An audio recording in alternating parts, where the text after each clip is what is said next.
Les festivités entourant la première connexion commerciale télégraphique internationale sans fil à ondes courtes sont officiellement lancées à Drummondville. On se rappelle que cet exploit technologique a été réalisé entre Drummondville et Bridgewater au Royaume-Uni le 25 octobre 1926 grâce au travail de Guglielmo Marconi.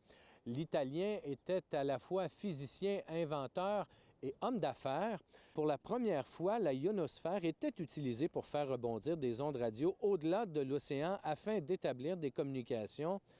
Un véritable prélude aux communications modernes. Sans Marconi ou sans les ondes courtes, la communication qui était faite, nos celles d'aujourd'hui, la 5G, la 6G, ce ne serait pas ce phénomène-là qui se passerait ici. D'où on part, d'où on vient.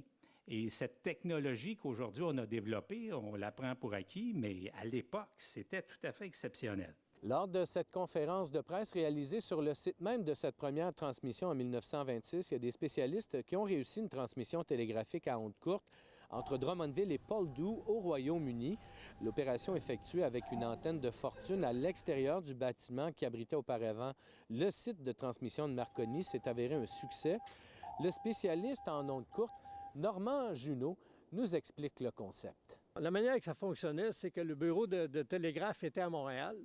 Les messages de Morse étaient préparés à Montréal et envoyés par une machine par fil télégraphique le long des chemins de fer.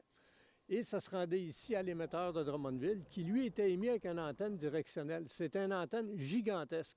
C'était 5 tours de 300 pieds de haut qui supportaient des fils et qui permettaient de diriger le signal très précisément en direction de Bridgewater en Angleterre.